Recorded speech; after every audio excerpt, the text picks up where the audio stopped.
Hi everybody, Mark Hunt here near my home on the French Broad River in Asheville, North Carolina. Today we're covering the Downstream Ferry. It is a go-to move for getting across fast currents in whitewater. We're going to break it down, look at some examples from the Grand Canyon, and talk about some practice and skills development that you can do at home to get yourself ready for when you really need it in whitewater. In simple terms, the move involves angling your raft stern first downstream and accelerating along that line to cross the current. It's sometimes called a cut move, and once you get the hang of it, it's the ticket. House Rock Rapid in the Grand Canyon is a place where the move is a must. Here's a clip from a Grand Canyon instructional video I made in 2021 that lays the Downstream Ferry out in detail.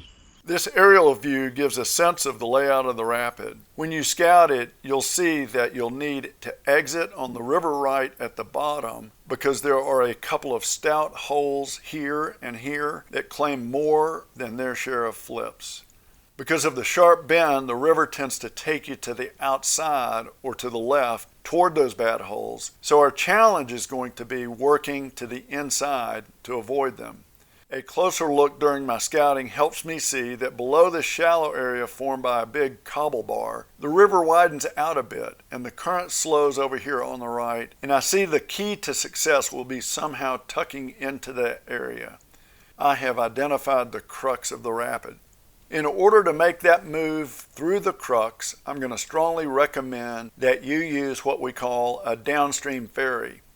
Because not everyone is familiar with that technique, I'm going to take a few minutes to look at it with you. As you can see, it involves going stern first, downstream, to angle in the direction of the lateral move you intend. The idea here is to maximize lateral momentum across the rapid before gravity and the speed of the current accelerate you along the tongue and take you toward the outside of that bend. I'm going to get a little technical the next couple of minutes, explaining some dynamics. Please hang with me. Here is a very cool USGS published set of maps of House Rock Rapid. They illustrate a lot of data, and I'm going to use the map that shows current velocities at various places. The steps for a good downstream ferry go like this. I want to start in the calm water of the pool, above where it begins to accelerate, and before gravity starts pulling my raft downstream. Right here at my starting point, the water is probably moving slowly at maybe 1.5 meters per second or a little over 3 miles an hour. I have carefully planned my start, and I begin accelerating from there across the calmer, slower water of the pool as I reach the entrance. A loaded 18-foot raft in the Grand Canyon can weigh between 1,500 and 2,000 pounds. So it's going to take me several pulls and a little bit of time to accelerate and build the momentum I need. Because the water is relatively slow in the pool, and because the pool is wide, I have the time and space to do that. Entering the rapid, gravity and the drag of the current are going to tend to pull me toward the outside of the bend. The current here is now up to about 12 miles per hour, and the good news is that my heavy raft is already tracking strongly with lots of momentum to the inside. Another big factor is that at the edge of the tongue are these diagonal waves. It's really important that I meet them head on, in this case with the long axis of my raft being at a right angle to the crests of those waves. This is important because my raft tracks best along its axis, the way a canoe does, and my angle and the narrowness of the stern helps me punch and track through those waves. Again, it's the crux of the rapid right here, so I'm eager to get across and into the slower current well right of the holes. I'm going to zoom in a little closer here to talk about a big challenge that comes up with the downstream ferry. It involves what we call current differentials.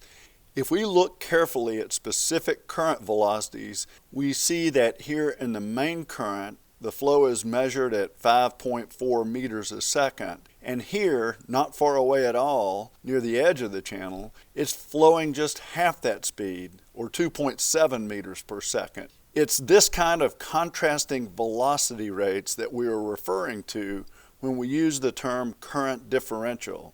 Now, when we are making a downstream ferry, we nearly always are driving our raft stern first from fast current to slower current across continuous current differential. And it's important to understand and to anticipate the forces that are going to act on our raft when we do that. As we cross a differential, my stern is continually finding itself in slower flow than my bow is. That faster flow out here has the tendency to drag my bow downstream relative to the stern. And that spinning effect can be quite powerful when the current differential is high between bow and stern. When that spin happens against our will, we call it losing our ferry angle. And when we lose our ferry angle, we are not making progress on our route any longer. In this case, that might mean staying out in the flow of the main tongue and not moving to the right into that slower water and avoiding the holes. As you watch downstream ferries in this video and as you browse other videos online, see if you can tell when rowers might be losing their ferry angles. Now, in our scouting, and as we read water on the fly while we are running a rapid like this, we need to see and anticipate current differentials like this so we can do something about it with our rowing. One tactic we can use to adjust is how we apply different amounts of power on the different oars.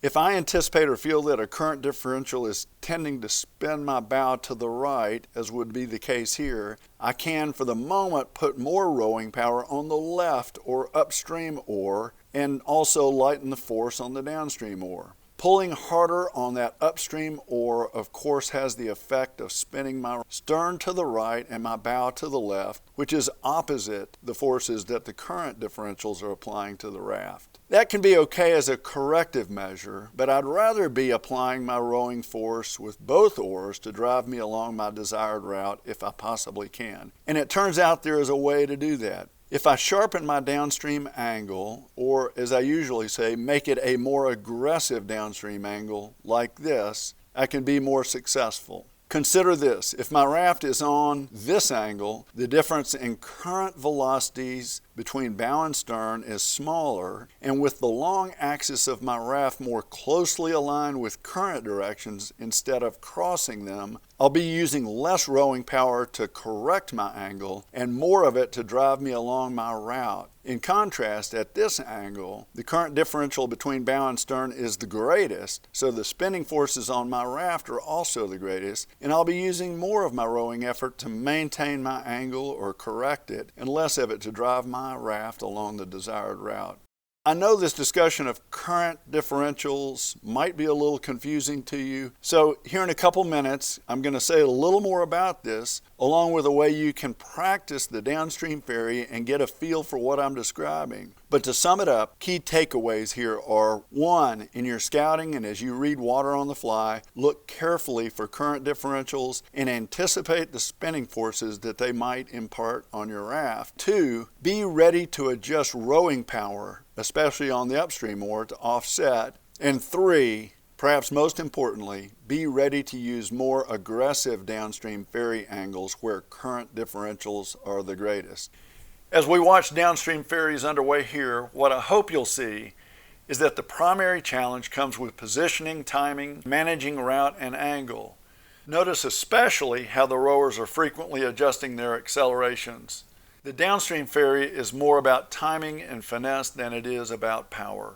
Now, even though I recommend strongly against it here, it's worth considering what happens when using the back ferry at House Rock. On a traditional back ferry, I might tend to line up out to the left again in the pool. Because strong rowing can move the raft at 4 or 5 miles per hour, I really can't start rowing until I am out of the slow water and starting into the entrance. And as I begin rowing harder, the current underneath me is accelerating very quickly up to about 12 miles per hour. So I've had very little time to build momentum of any kind, especially in that lateral direction from left to right. And finally, if and when I reach those diagonal waves on the right edge, my raft will be broadside to them, unlikely to get up and over them, and they will tend to deflect me back downstream along the tongue and toward the holes. Now, I'm not saying that it's impossible to use a back ferry successfully at House Rock. People do that sometimes, but the back ferry requires a lot more strength, a lot more power, and a lot more precision than the downstream ferry does, and the chances of ending up too far left and flipping are too great. As you browse online videos of folks rowing House Rock, see what you think for yourself. Now let's talk about the ways to develop skills. I want to start in a calm area like this. You've probably got a lake or a calm river near home. Why not just load up and head there? I want to row stern first on a consistent straight line, managing my route with looks over my shoulder. Make sure and pick an aiming point, perhaps a feature in the water or a tree on shore to help. This takes some getting used to, so be patient and keep at it. Once I can do that consistently, I'll add in quick accelerations and maintaining top speed while holding that stern first angle. The more challenging situations we face in whitewater require controlled accelerations just like this. You can also work on this between rapids on your next whitewater run. The key is frequent practice in non-threatening situations. It's a bit like a professional musician practicing scales on her instrument, or a professional baseball player hitting balls off a tee to perfect his swing. Once you feel solid on calm or gentle water like this, go ahead and take the move to moderate rapids in whitewater. That's where timing will start coming to you. Here is a diagram of a typical riffle. There is a nice elongated downstream V, there's a small pour over midway on the right side, and a nice crisp eddy at the lower left. An exercise could be to start on the left above the entrance, build speed, maintain angle, and drive your stern into the slower water or eddy below the pour over, allowing it to spin the raft naturally. The real benefit will come with doing an exercise like this with precision, being very thoughtful about starting position, about speed, angle, and especially where you want to cross below that pour over. Another exercise here could be to start at the top right and drive a downstream ferry so that you enter the eddy at the bottom left, again in a very precise way. Your first few tries might be discouraging, but the learning curve is really short. In any event, continue to practice downstream ferries at full rowing effort and with tight precision until you're confident and you're comfortable with them. We are going to zoom in here for a minute to revisit the topic of current differentials. Here at the end of this riffle, if I look carefully, I might see that out here in the center of the flow, the riverbed is its steepest and the current velocity is greatest. As I look further left toward the eddy line, I can see that it is shallower and the downstream current is a bit slower, so we have a current differential going on here. And of course, when we get to the eddy line, we have the most abrupt current differential of all, with the water in the eddy either being calm or perhaps moving upstream a bit. Now, in my practice in this situation, I'll want to pay attention to how all these differentials might influence my raft, and I can anticipate that they'll tend to have that spinning effect we discussed earlier. So what I encourage you to do as you practice is to find welcoming eddies like this at the lower end of riffles and to make downstream ferries across the differentials using differing approaches in angle and in rowing tactics to see how they work out. For example, in one exercise, you might use a very modest ferry angle like this. Further downstream on another riffle, you might use a much more aggressive ferry angle, more like this. Vary your rowing power on each oar as you anticipate the feel of the current differentials acting on your raft. And when it comes to entering the eddy, play with how different angles of your approach and different speeds of your raft play out. I think you'll find that a more aggressive downstream ferry angle allows you to penetrate deeper into an eddy, carving an arc something like this, while a shallower angle, like this, will tend to snap your raft around in a spin closer to the eddy line. It's also helpful to realize that when you are in an eddy and want to row back out into the current, you are once again challenged with how to manage rowing across current differentials. Again, a sharper angle, this time upstream, might allow you to penetrate deeper out into the flow, while a shallower angle like this will tend to spin you quicker and keep you closer to the eddy line. Key in doing these exercises is to look carefully and to see these current differentials in advance, to anticipate the effects they'll have on your raft, and to manage angles and rowing tactics so that you're rowing on your own pre-planned routes and not allowing the river to unexpectedly mess with your plan. Let's take another look at that Grand Canyon video. This time we'll look at Hance Rapid, and you'll see how scouting and route planning tie together with the Downstream Ferry to help you have a successful run. We've arrived here at Hance. It's a complex rapid, and this photo gives us a great look from the scouting position. The flow in this scene is maybe 11,000 CFS. There's an important set of skills and steps involved in scouting that can make all the difference in having a good run. So we're going to use this rapid and take some time to walk through those together. First, we'll look downstream to see where we'll want to finish. I can see that the lower part of the rapid, we call it Son of Hance, is wide open with no hazards. So my eyes take me up here to the main part. It's more apparent when scouting in person, but I can see that this area to the right has a number of bad holes and pour-overs, so there are no reasonable routes through there. This large area is lovingly referred to as the Land of the Giants. To avoid that area, I see that there is a fairly clear path along here, left of center. Coming further upstream, I see that there is no reasonable entrance on the left, and that I'll be forced to enter in one of these channels over here on the right.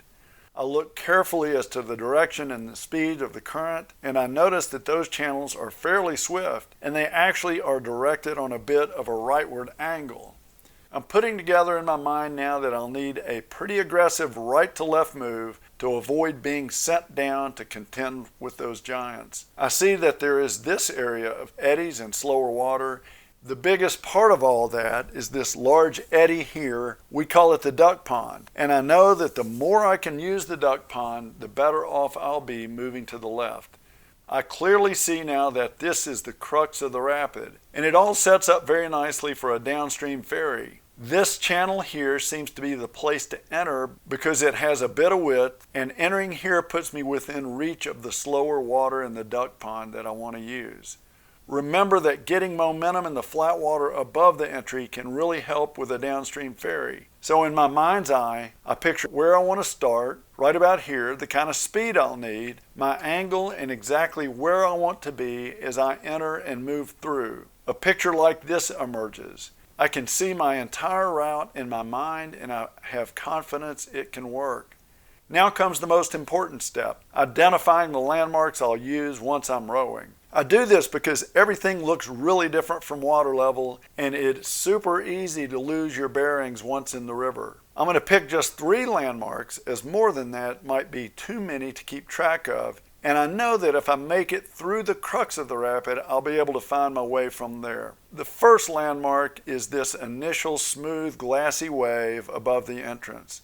I am certain that I'll be able to see it from the pool above, and at that point the details further downstream in the rapid will still be out of view because of the horizon line. I want to position and approach, so I'll be looking over my left shoulder at that little wave, and I'll pass just above it, still accelerating on my downstream ferry. Once I pass that, I'll focus on my next guidepost. It's going to be that biggest rock that creates the duck pond. The reason I picked the largest rock is that it will be standing up tall above any horizon line, and I'm certain I can pick it up visually. Now, I am not aiming for the rock. I am actually aiming for a point maybe 25 feet downstream of that rock because I know that's where the duck pond is. So now I'll be monitoring the position of that rock as I row hard and maintain angle. If I planned and I execute well, I can reach the duck pond on target, and I'm on a good path. My final guidepost will be this set of 2 small pour-overs that define the lower end of the duck pond. Ideally, I want to see them to the left of my raft as I move across the pond, but it might be that I've slipped lower than I want, and if so, I'll maintain my angle, and I'll keep pulling, and I'll splash through them as I continue on my downstream ferry, knowing that I've still got a little work to do to get left of the Land of Giants. Once I've gotten through this crux and am sufficiently far left, it's pretty straightforward. Now, if I've been unsuccessful achieving my route and I am too low, I'll be seeing those 2 pour-overs and the duck pond on the upstream or right side of my raft. In my scouting, I have planned for this potential set of circumstances, and I've considered it as a plan B. And the strategy I've settled on is that I would continue to work my downstream ferry just a little longer, but not much longer, before I spin and face downstream. I know the last thing I want to do is find myself sideways as I reach one of the big holes or pour-overs in the land of the giants. You just always want to tee up and hit bigger holes and breaking waves head on no matter what. Having looked at those holes in that area during the scout, I've acknowledged that a flip might be possible, but I also think there's a good chance I can punch through those if I establish good angle. So in that scenario, I've abandoned plan A and I'm thoroughly committed to plan B and making the best of it. In my Grand Canyon video, I also break down other big rapids where this technique is a lifesaver. Horn Creek, Crystal, Bedrock, and Mile 209. And in that film, we cover lots of other points for skill building and safety. The Downstream Ferry is not just for big water. It works great in moderate whitewater anytime you're moving across a semi-strong current. Just watch pro boatmen at work on their commercial trips. You'll see them use it to avoid a simple midstream obstruction or to just move into an eddy below a riffle. I'm going to draw a crude analogy here. Parallel parking is a simple maneuver that is not difficult to master. The reality is that many folks never get around to learning it and gaining confidence. So a lot of drivers either never parallel park or they only try it when they really must use it, and that can be frustrating. It just takes focusing on the steps and practicing in a safe setting before taking it downtown. The Downstream Ferry is a lot like that. It's a critical skill to have if you want to run class 3 or 4 whitewater. Practicing, frequent use, and skills development are the keys. I hope you found this helpful. Good luck with it. Hope to see you out on the river.